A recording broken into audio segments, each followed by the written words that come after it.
December 24, 2002. Laci Peterson is 8 months pregnant.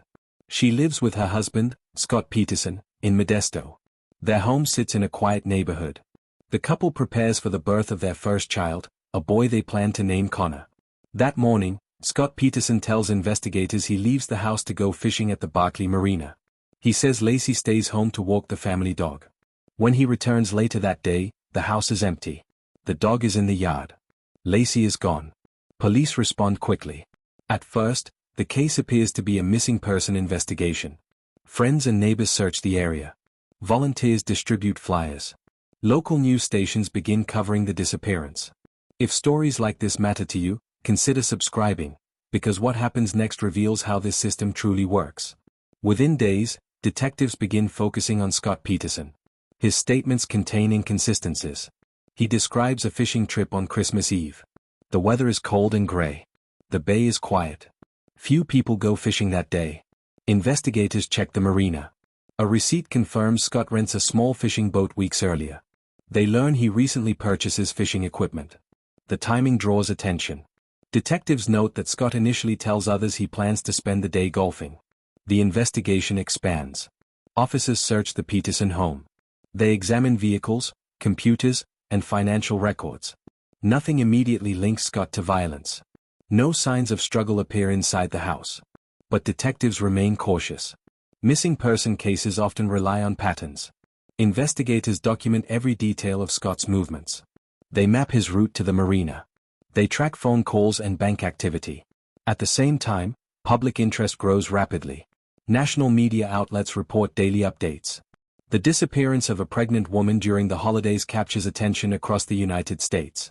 During interviews, Scott Peterson appears calm. He speaks with reporters. He participates in searches. He stands beside Laci's family during press conferences. Still, detectives notice something unusual. Scott maintains the same narrow explanation for the day. He repeats the fishing trip in precise terms. He rarely adds new details. Investigators often see this pattern in high-pressure cases. Police also discover another fact. Scott Peterson is involved in a relationship with a woman named Amber Fry. The relationship begins while Laci is still alive. Amber Fry later contacts police after recognizing Scott from news reports. She provides phone recordings and information about their conversations. Detectives learn Scott tells her he is a widower. At the time, Laci Peterson is still officially missing. The information changes the direction of the investigation. Detectives now examine Scott Peterson more closely. But suspicion alone is not evidence. Prosecutors require physical proof. Weeks pass. Laci Peterson remains missing. Law enforcement searches rivers, fields, and nearby waterways. Boats scan the shoreline along San Francisco Bay. Helicopters survey remote areas. Inside the investigation, pressure increases. Detectives know the public expects answers. But the case remains largely circumstantial. Scott Peterson's behavior raises questions, yet no direct evidence ties him to a crime. Investigators continue reviewing Scott's actions before the disappearance. They analyze purchases. They document internet searches. They examine the construction of the small fishing boat stored in his warehouse. Another detail stands out. Scott Peterson makes several homemade concrete anchors before the fishing trip. When police search the warehouse, only one anchor remains. Detectives cannot determine where the others go. The timeline becomes critical. Investigators reconstruct Scott's drive from Modesto to Barkley Marina. The route takes about 90 miles. Toll records and receipts confirm the trip. Yet detectives still lack proof that Laci Peterson travels with him. By early January 2003, Scott Peterson becomes the central focus of the investigation. Surveillance teams quietly follow him. Officers monitor his movements. They document phone calls and financial transactions. Meanwhile, Laci's family continues public appeals for information. Her mother, Sharon Rocha, appears frequently in interviews. She asks the public to keep searching. Behind the scenes, investigators face a familiar problem. They believe Scott Peterson is withholding the truth. His explanations shift slightly over time. Small details change. Some statements conflict with known facts. But belief is not proof. Prosecutors cannot bring charges without evidence that survives in court. As winter turns to spring, the investigation slows. Searches continue along the shoreline of San Francisco Bay. Detectives revisit witness statements. They analyze every possible lead. Then, in April 2003, a discovery changes everything. Human remains wash ashore near the same bay where Scott Peterson claims he goes fishing months earlier. Forensic examination soon identifies them as belonging to Laci Peterson and her unborn son, Connor. The location immediately draws attention.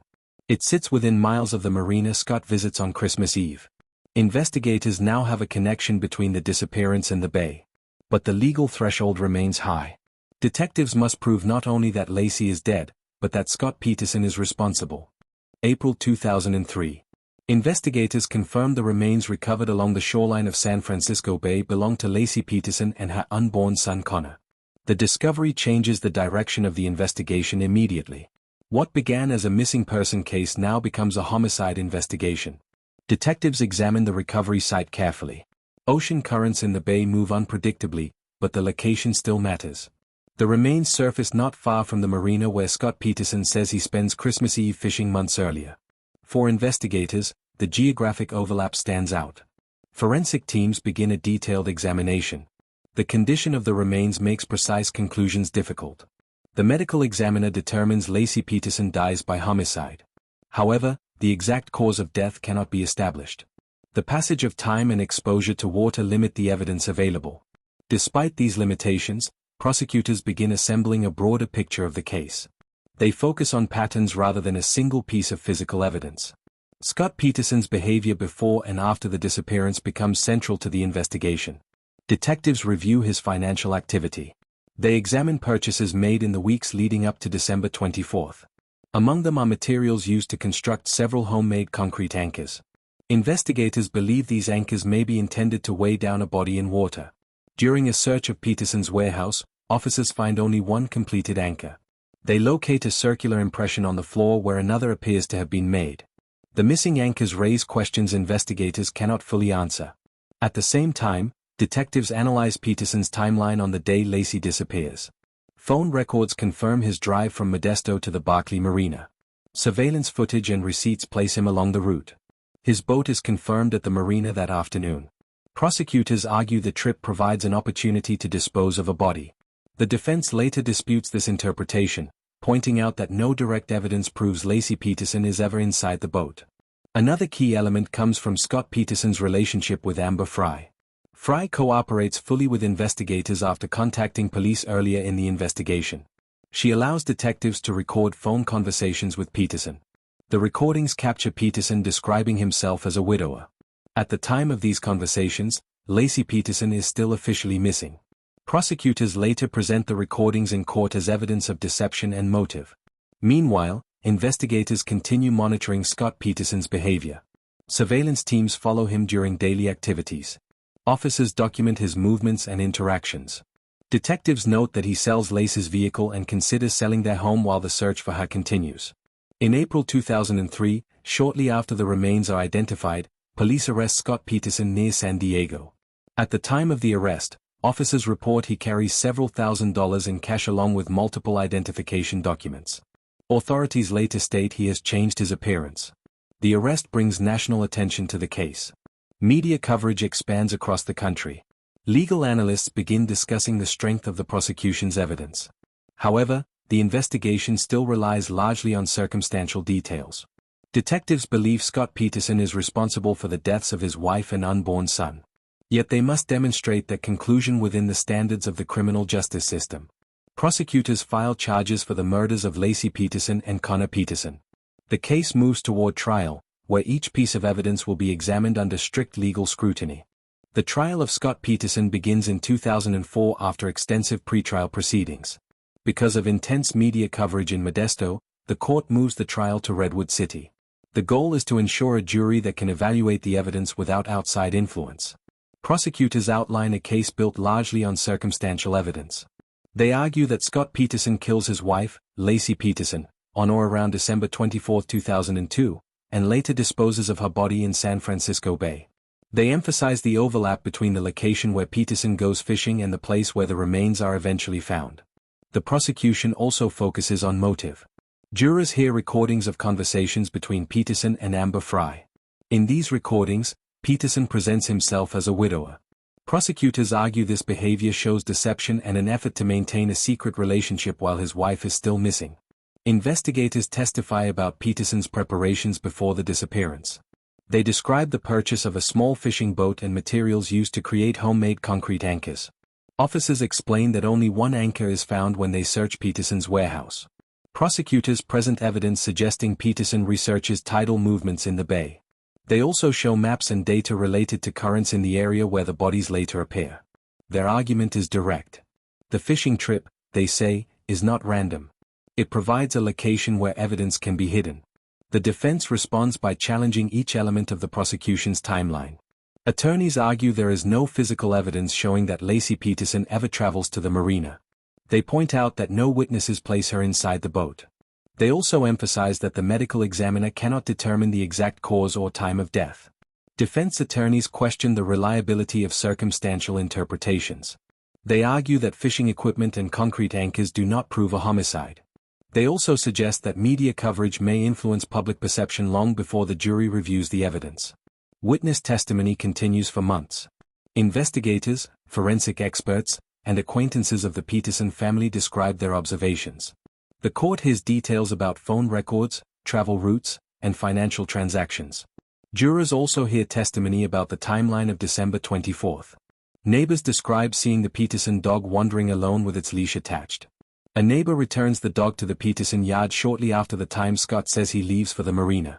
The timeline becomes one of the most contested parts of the trial. Prosecutors argue the sequence supports their theory. The defense argues the timeline leaves room for other possibilities. Throughout the proceedings, Scott Peterson remains largely silent in court. He does not testify in his own defense. Under the U.S. legal system, defendants are not required to testify, and jurors cannot treat that decision as evidence of guilt. After months of testimony, closing arguments summarize the case. Prosecutors describe a pattern of deception and preparation. They argue that while the evidence is circumstantial, the pieces form a consistent narrative. The defense repeats its central point. No direct evidence proves Scott Peterson commits the murders.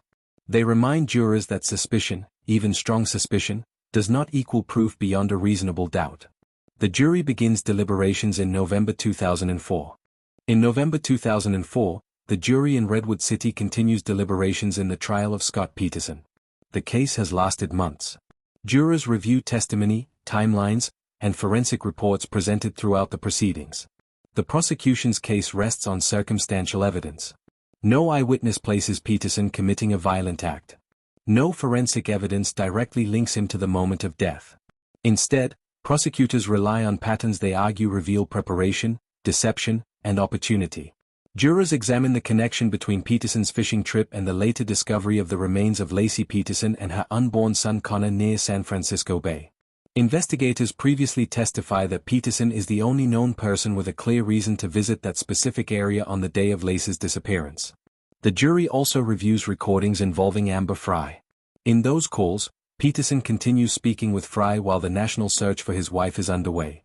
Prosecutors argue the conversations demonstrate a sustained pattern of deception. Defense attorneys focus on the absence of direct physical evidence. They remind jurors that the medical examiner cannot determine the exact cause of death. They also emphasize that the condition of the remains limits conclusions about when or where the homicide occurs. Another issue involves the homemade concrete anchors discussed during the trial. Investigators testify that Peterson purchases materials consistent with building multiple anchors. Only one anchor is recovered during the warehouse search. Prosecutors argue the missing anchors may be used to weigh down a body. The defense counters that no anchors are ever recovered from the bay. Without them, attorneys argue, the claim remains speculative. Jurors review financial records, phone logs, and surveillance reports documenting Peterson's movements before and after December 24, 2002. Detectives previously testify that they believe Peterson's explanations shift over time. Small differences appear in multiple interviews. But the jury's role is not to evaluate suspicion. The legal standard requires proof beyond a reasonable doubt.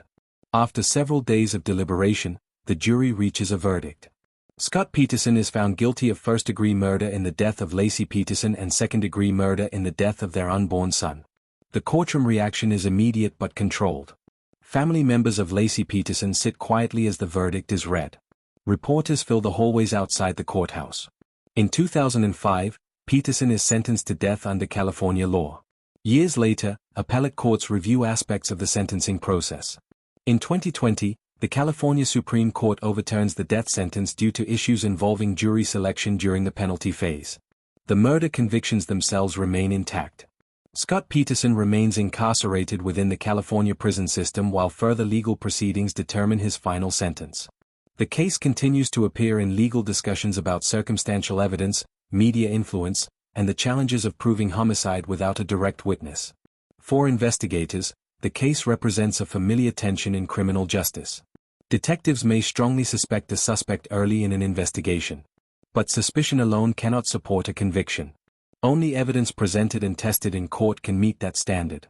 The disappearance of Laci Peterson in December 2002 becomes one of the most widely followed criminal investigations in the United States. It highlights how modern homicide cases often depend on timelines, forensic interpretation, and patterns of behavior rather than a single decisive piece of evidence. If you think this story was intense, the next one will leave you speechless. Subscribe for more true crime stories that'll keep you on the edge of your seat.